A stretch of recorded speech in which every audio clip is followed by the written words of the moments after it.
Let's start lesson 12, Life of Helen Keller. Captain Arthur Keller and Kata Adams Keller lived in Tuscumbia, a small town in northwest Alabama, USA. They were blessed with a baby girl on June 27, 1880. They named her Helen. She was a healthy child and her parents enjoyed watching her grow. The family was not a very rich one. Captain Keller was earlier in the army and later he earned a living as both a cotton plantation owner and the editor of a weekly local newspaper, the North Alabamian. Helen's mother also worked on the plantation. When Helen was 19 months old, she fell ill. The doctor said that she was suffering from brain fever. When the fever subsided, Helen appeared to be well, but unfortunately, in reality, she was far from that. Helen stopped responding to sounds, sights, and simple actions. She did not blink while staring at the sunlight. She neither responded to her father's claps nor to the bright lamp that her mother brought in front of her. It was evident to the Kellers that Helen had become both blind and deaf. The challenges and hurdles ahead for the parents and the child were not easy, painful, and traumatizing, not only for Helen but also her family. Helen became a very difficult child. She threw tantrums and screamed at everybody. Her behavior became unreasonable and it upset the Kellers. People known to the family advised them that she should be put into an institution for the disabled. Children refused to play with her, and Helen became an ill tempered, miserable, and lonely child.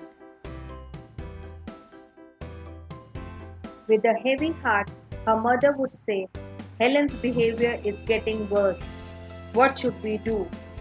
The soft hearted father would simply reply, We cannot punish a child who doesn't understand what she is doing and what she should do.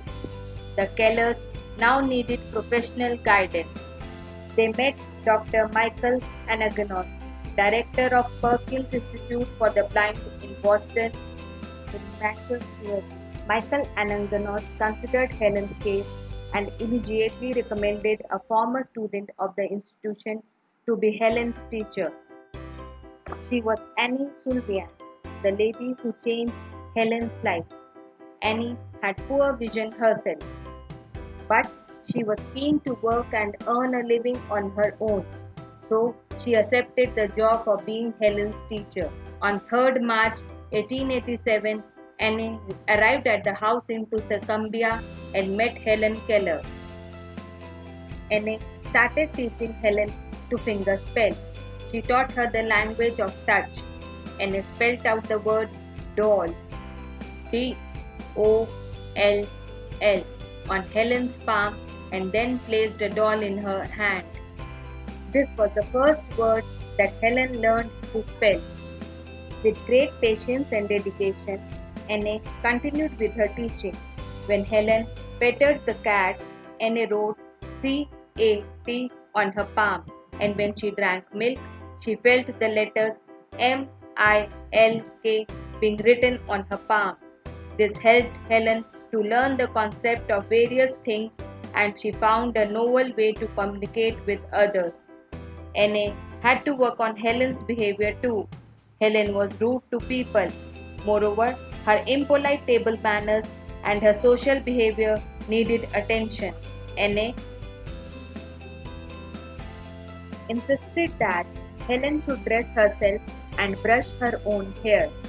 All this training required great skill and patience. Each time Helen disobeyed or misbehaved, Annie punished her by not talking to her.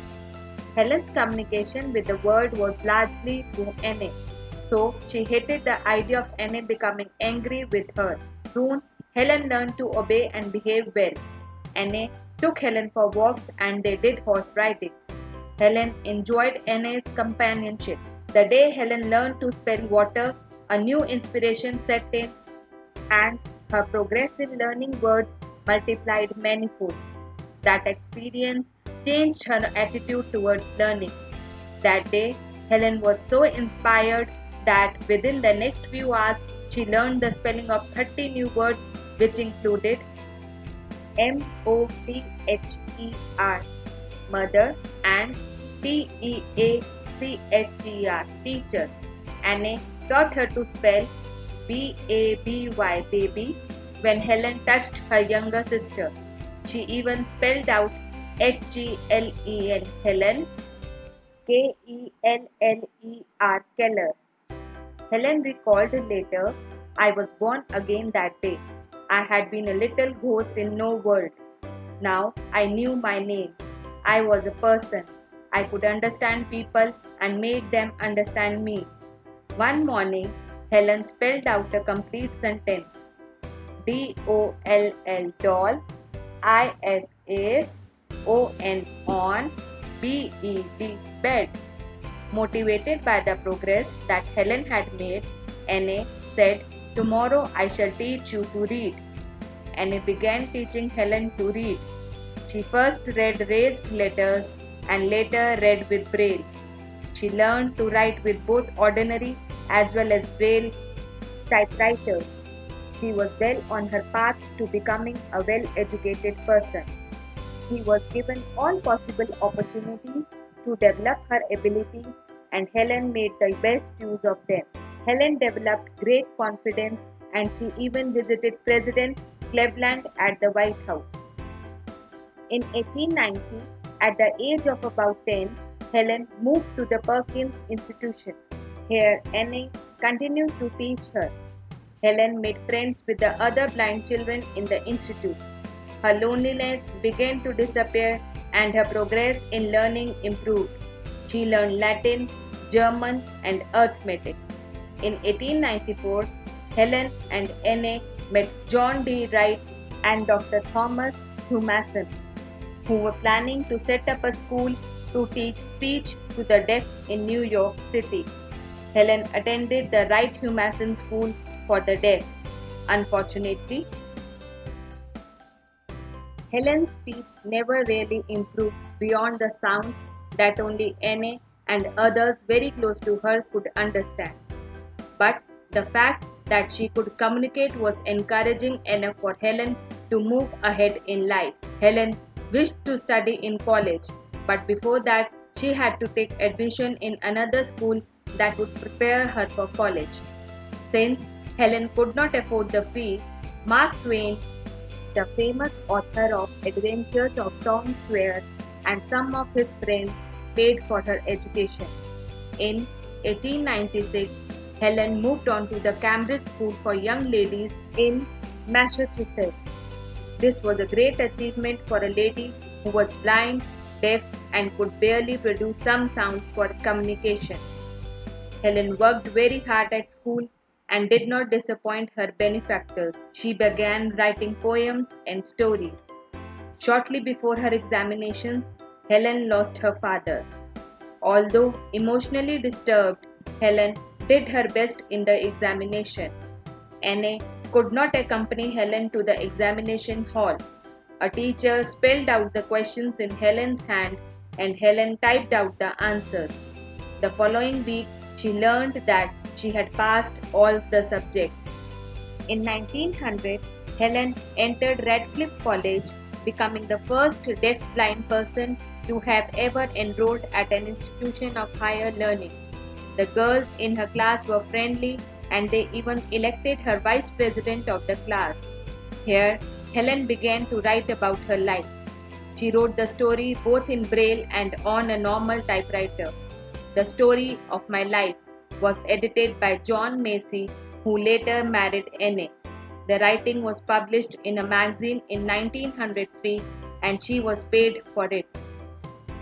Helen once said, "We, the blind, are as in debt to Louis Braille as mankind is to Gutenberg."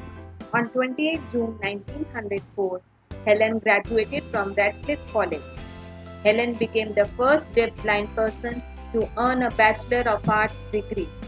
Helen now felt that she must educate people on ways to help the blind.